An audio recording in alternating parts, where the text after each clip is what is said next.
جرتو خبجمتوتا في هوردفتوتا فوركس انترتينمنت نغيني خنيا خنجالا في خبجابا كما جرتان مرات سنادك ابو سنجتا ارا سغنتاتني سغنتا فوركس بودكاست ولتي دي بنيت جرا سغنتاتني ارا فوركس بودكاست خنا خيستي يادا هدو الفاتا في يادا هدو جاباتي تكو برسغي براج كبني دفني جرا يانو هونيسي بقتما يادا جو بقتما مالي نمني مالف بقتا ركم بقتما ميدان بقتما فايدان بقتما مالي خنجو وليغلا بلينا سكنتا ماشي تخلالوتا هنگا تمرا سكنتا خنا نولين تران افرا خنيتان خبجاتي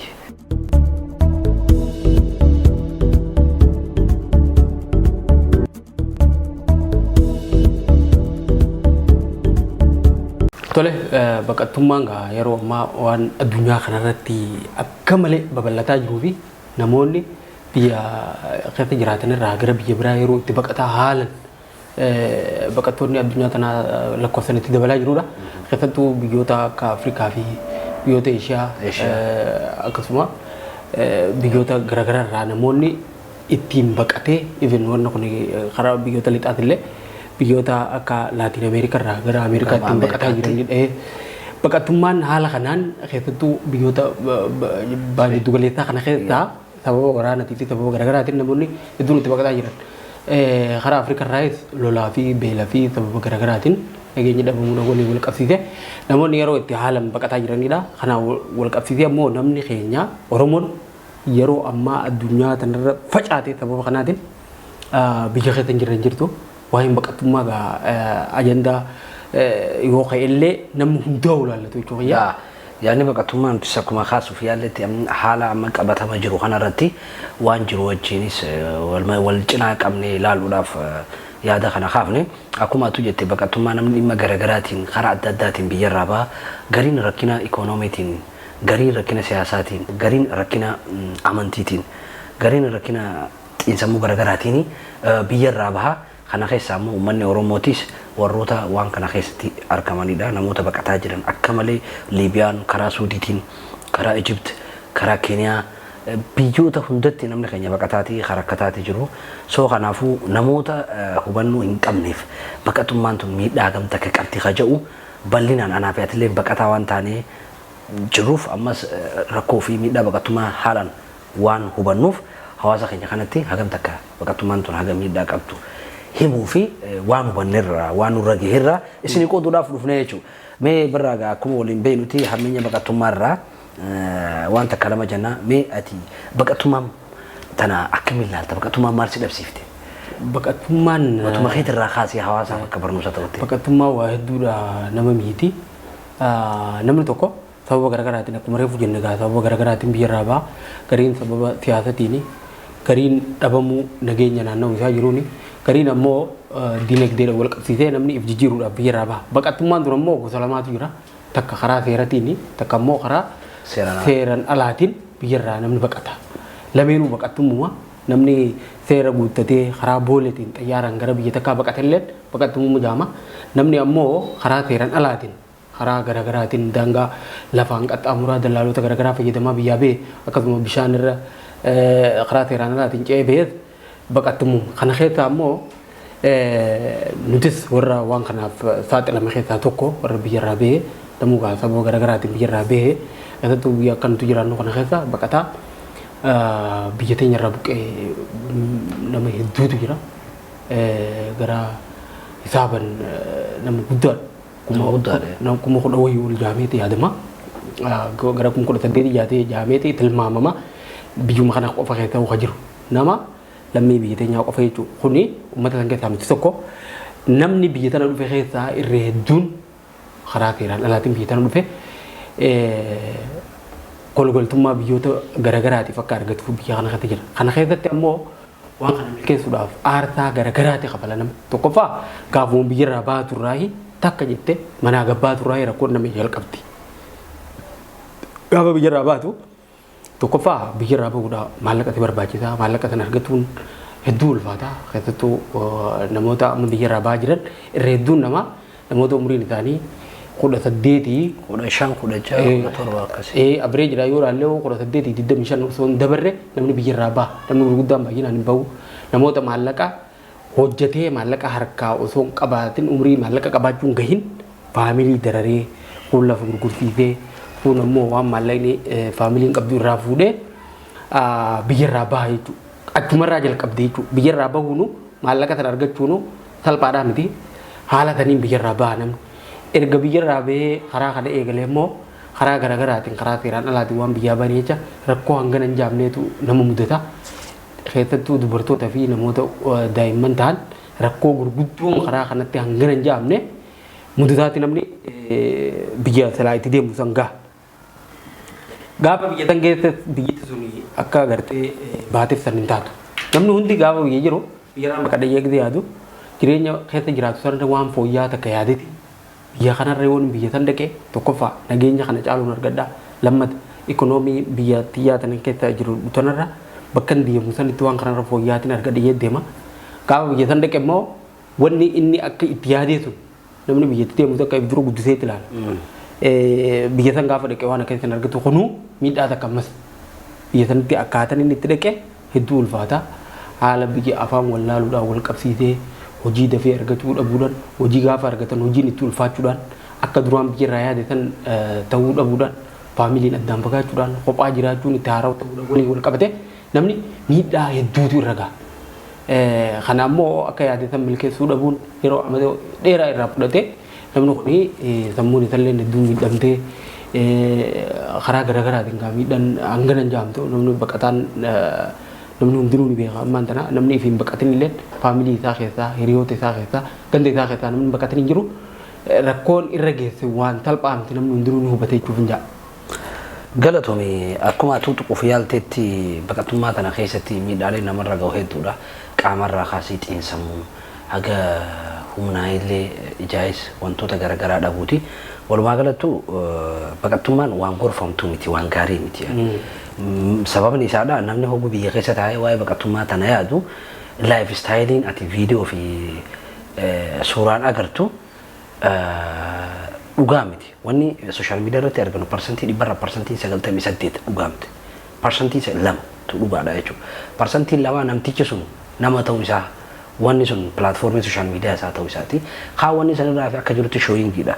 Waan kaameraa duratti ol qaqqabanii laayifii ati jirtu sanirraa itti si baasanii jechuu fedheeti.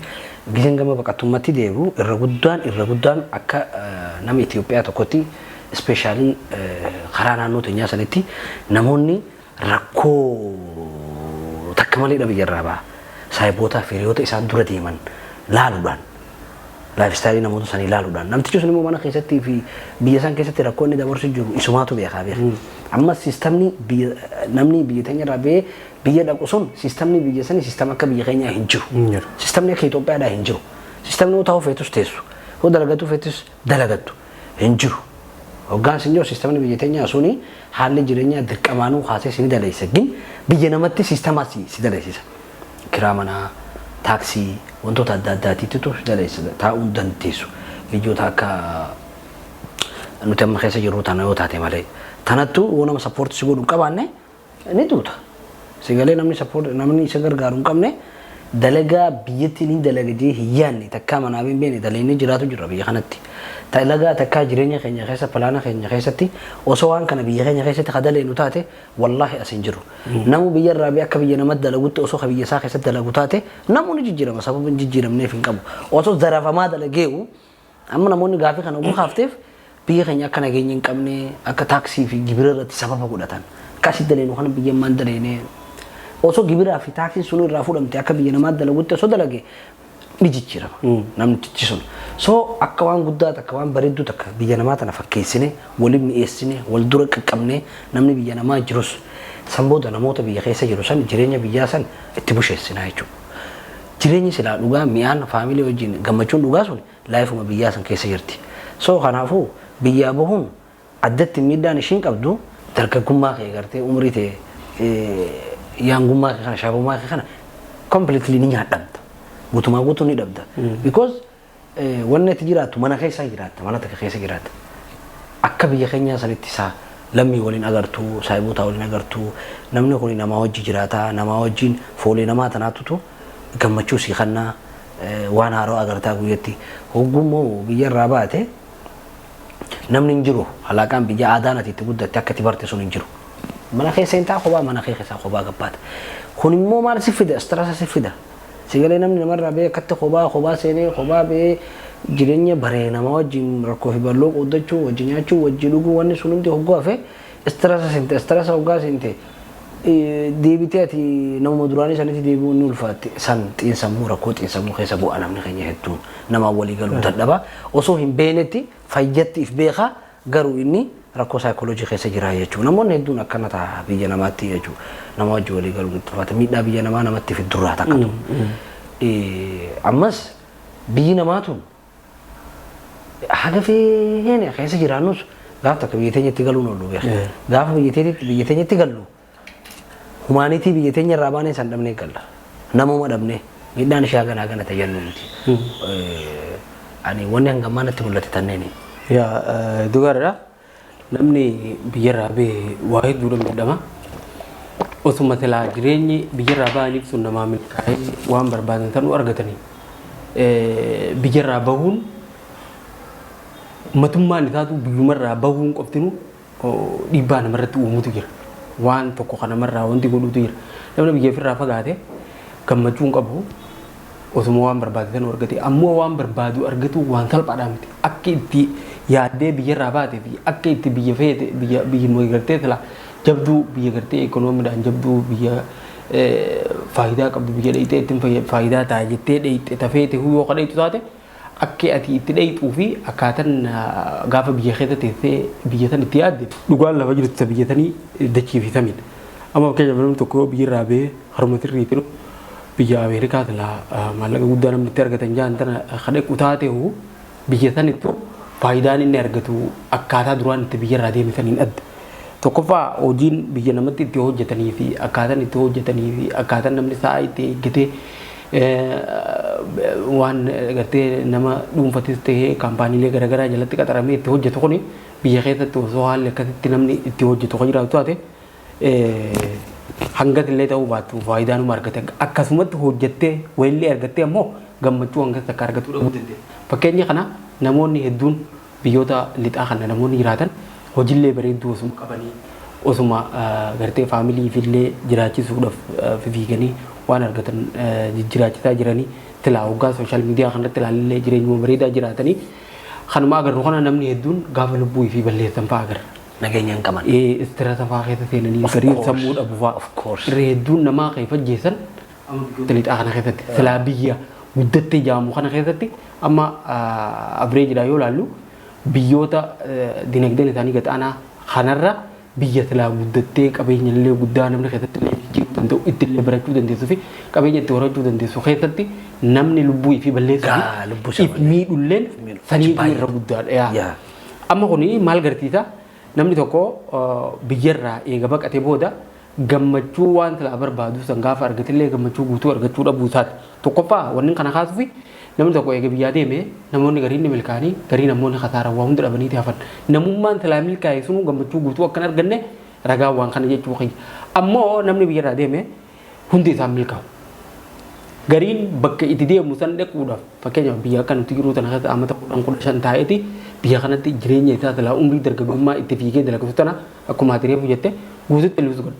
Gaafa umriin tun dabartee osoo silaa biyyuma itti deemu sanuu dhaqee hanga sunda wanni nuti jirtu waggoota muraasa booda namichi xurataa yeroo itti silaa asitti itti hojjettee itti maatii horattee itti jireenya bareedaa itti jiraattee humna qabdu itti cabsitee baay'itee argattu kanatti bilaashitti abdii kara bakka biraa addunyaa biraa yookaan biyya sadaffaatiin argadhaani biyya kanatti wanti kanuma ammoo namoonni muraasni rabbiin laaffisee fi waggoota hedduu booda kara biyya barbaadu san achi suquu danda'a gaafa achi dhaqees haarawatti baqattummaa haarawaa tan beene wal baruudhaaf tattaaffii godha ammoo kanuma kanamuu osoo milkaa'in biyya kanarraa takkaa biyya deemu takkaa umriin isaa asumatti dhumte akka ta'uutu jira jechuudha. Kanaafuu biyyatti baqaatuun akka biyya keessa gaafa teenyu san yaannu biyya fi dhalatte keessa gaafa teessu waan nuti xiqqoo takka hunda laalteeti obsan qabuu namni kun waan akkanaa kanarra biyyuma kanaa yoo hin beeku jettee namuma fatti aartee waan nuti xiqqoo silaa yeroo saniif dabarsuu dandeessu waan hojuma silaa xiqqoo wanti dhugaa jettee sirreeffattee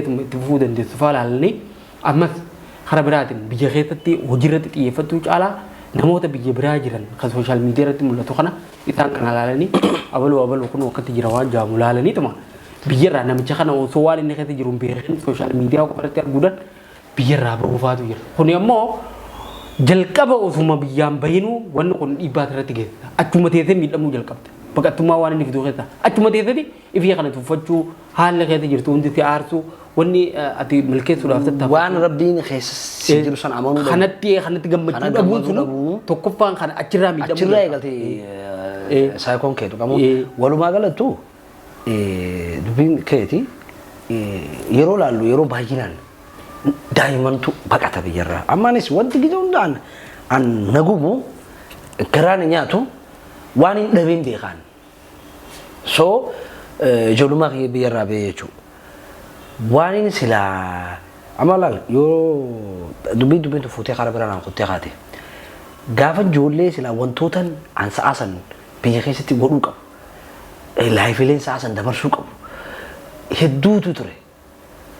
Saa if bartee lafaa kaatee sosossoo eegaltu san biyyarraa baate ijoolleen tun biyyarraa baan baay'inaan hogguu biyyarraa baan maal mudataman mana takka keessatti hogguramanii akka nama mana hidhaa keessa taa'uu gartee kanam muudaman maal laalanii biyyarraa baan akkaatu jette laayif istaayilii namoota hiriyoota isaanii namoonni kun mana kana keessaa gisee baan dirqama waan ittiif jajjabeessan qabaachuu qaban bakka salbaajaa waliin barbaadanii uffatanii bakki itti nama arganii nama wajjin haasa'an taphatan nama fi kana wajjin wanni godhan hin jirtuu miree footoo post godhuu komantii tana jalaa mee komantii san jalatti wanni sun gammachuu kan ta'eef maashaallah asitti tolee jira namni kumiseen jala namni dhufee waan akkas akkasii san gartee miti sunu haga duraa san gartee waan gootu gaala daga sifaarawa san torbaan lama gootu okay sinsinni waan kanaati hidhuma waan biraa dhiifteet biyyaa baateen gammachuu ta'e barbaadu dalagaa daleeta maal daleeta wanni ati yaaddee akka ati yaaddee jireenya asumaa kutadhu asumaa tuqadhuun sun hin jiru gija biyya keessa teessee bakka namni uumatti xiqqoo takka dalagee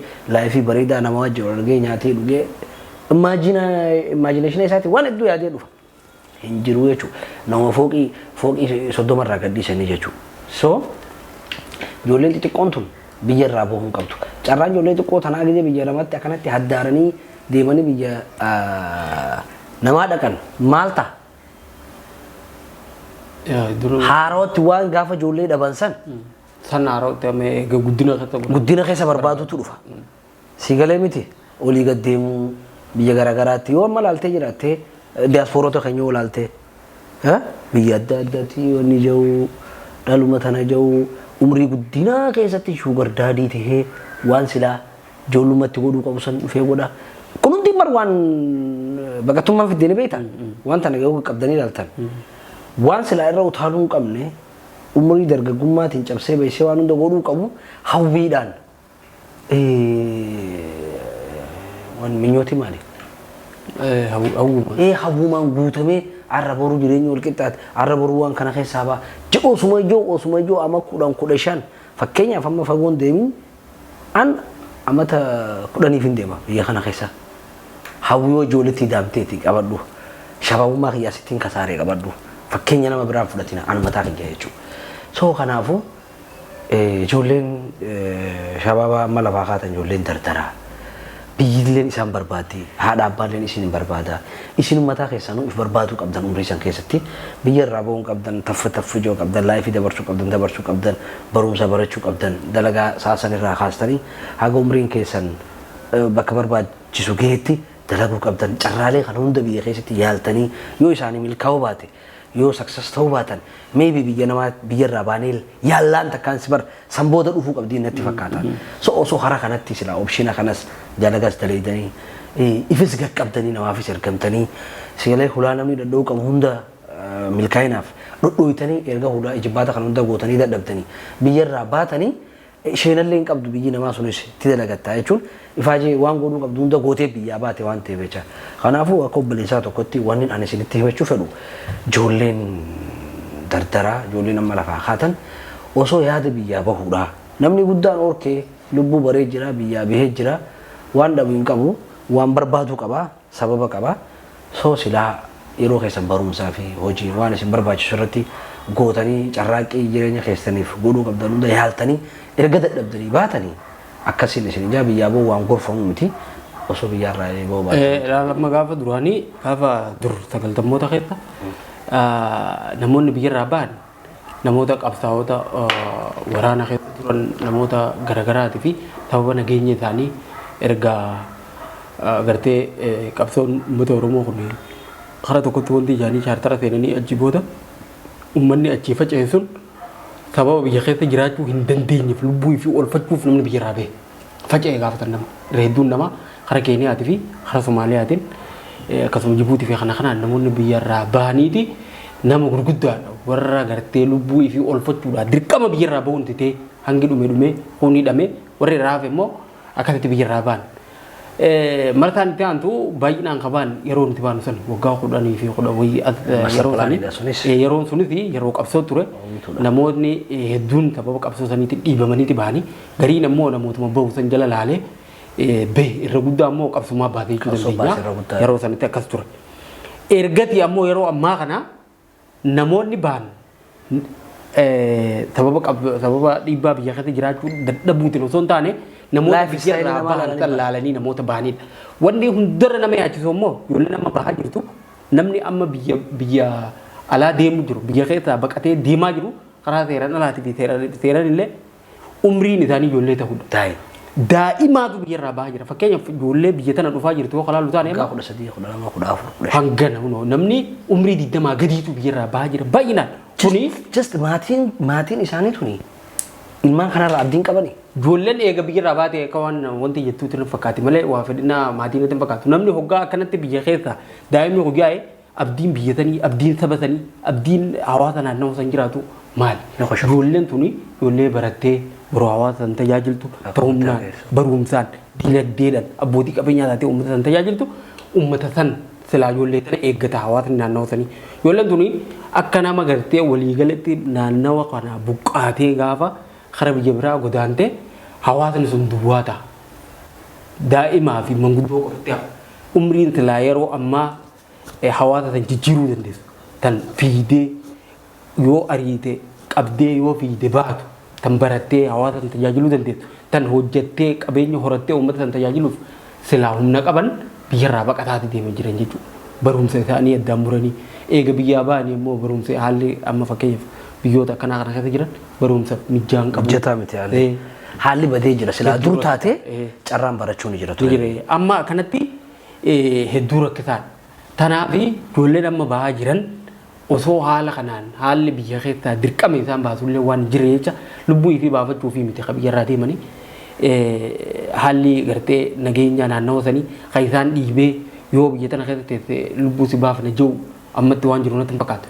Yoo jiraatellee lakkoon nageenyaa biyya keenya yoo jiraatellee sadarkaa sanitti akka fakkeenyaaf zabana nuti baanee san akka nu dura gaafa 90moota keessaa san sadarkaa san waan gahu natti hin fakkaatu. Haala keessa jiran gaa isaanuma beekalleedha. Haa ta'u immoo haala danda'amuun silaa namni biyyuma keessatti hanga danda'ametti yoo rakkatanillee obsanii waan kana irra wanti ijaanii namni tokko cimaa ta'uu yeroo rakkoo sanitti waan san keessa dabree tattaaffatee barumsa isaa bakka gahu yoo nama daldalu taate daldala isaa galmaan gaachuu hawaasa saniif naannoo saniif bu'aa qabu maatii isaa wanti godhe gargaaree hawaasa naannoo san jiru faayidaa buusee biyyaa fi sabaa fi akkasuma bakka jiru san jijjiiruu danda'uu yoo hin qabaatin dargaggeessi tokko waan dargaggeessi jaamee hamuufu hin qabu jechuudha. Kaafnaa kanaafuu ijoolleen daa'imman umrii 20 gadi hanga umrii 25 illee kanneen jiran biyyarraa bahuuf otoo jarjaruu baattanii ganaa uumaa yaallee barumsa keessan yaaltanii hin dadhabne daldaltanii hin dadhabne hojjettanii qottanii cabsitanii baysitanii wanni isinii milkaa'uu dide hin jiru. Jarjartanii sadarkaa kanatti osoo biyyarraa bahuu baattanii dhaamsa yoo dabarsuu barbaanne. Walumaa galatti erga daa'imman baqatuun akkana jennee maatii daa'immaniitiin illee waan jennu jira. Amma nuti as teenyee kan isinitti haasofnu baqattoota. Nu caalaa madaa kana namni beeku hin jiru. Namni harkees hin jiru. So ana hedduu garaana nyaatan ijoollummaatti biyyarraa baatu ture. Akka malee garaana nyaata. Maaliif ni beektaa? Namooma dhaban. Eenyummaa isaanii qofa osoo hin tahin namummaa isaanii dhaban. Beevara isaanii dhaban. Everything dhaban. Maallaqa harkatan san ittiin gammadan. Dhaban gaahumaaniitii isaanii. Maallaqa san harkatanii hisaabu malee so gammachuu dhugaa saniin kannuuf. Namni keenya bar State Amerikaa tana hedduu jira bar. Stressa himata biyya alaa taa'ee rakkoo himata cinqii himata. Sigalee social life hawaasaa namooma wajji qabu sun hedduu namni keenya waan xiqqoo qabu hin beeku. Wanni sun hedduu waan guddoo karaa koolestirasaa fi if dhabuu fi gammachuu dhabuun tanaaf hin saaxilamtu. Tun waan takka tanaa'u qaqqabdanii osoo laaltanii namni wanni biyyaa ba'uuf tirfii fi waa harkatuu fi jijjiiramuuf milkaa'uuf. Erga biyyaa baatee biyyaa ba'uu san keessatti atuu if dhabdu taate maal si godha wanni harkatu sun? Faayidaan qabu bar. Atuu mara toote maal si godha? Laala namoota biyyaa lalaa jiraatan namoota biraatii wajjin waliigaluu hin danda'an. Si galee if dhabda namummaa kee dhabda eenyummaa kee dhabda soo kanaafuu maatiin daa'immanillee ijoollee hanga danda'ametti ijoollee teessan osoo biyyaa ba'uu baatte hanga danda'an ijoollee yaaltee namni yaale yoo biyyaa beellee ni jijjiirama biyya keessatti yaaltee kuftee haate gaafa biyyaa baatellee ni haaltaa jechuudha ati wanni si faara osiin ta'u hojiin sodaattu nama takkaa waan takka yaaleen beene fa'aa biyyaa ba'a nama takkaa manarraa gabbee ala buleen beene fa'aa biyyaa ba'a kun hoggaa biyyaa bee chaalenjii biyya namaa jiru tana dura dhaabbachuun itti ulfaatti sanboota rakkoolee garaagaraatiif saaxilama biyyaa ba'uun gaarii miti biyyuma keessatti waan dandeessan osoo yaaltanii gaarii natti fakkaata galatoomaa. Bal'inaan ammallee irra deebinee waa'ee baqattummaa namoota baqatan intarvii isinii goonee akka gaariitti sagantaa kanatti deebinee waliin marii bal'aa irraa goonu ta'a har'aaf sagantaan boodkaast qabannee dhiyaanne tana fakkaatti torban gaarii isin jechaa sagantaalee forex entertainmentii hafanii waliin turtii gaarii.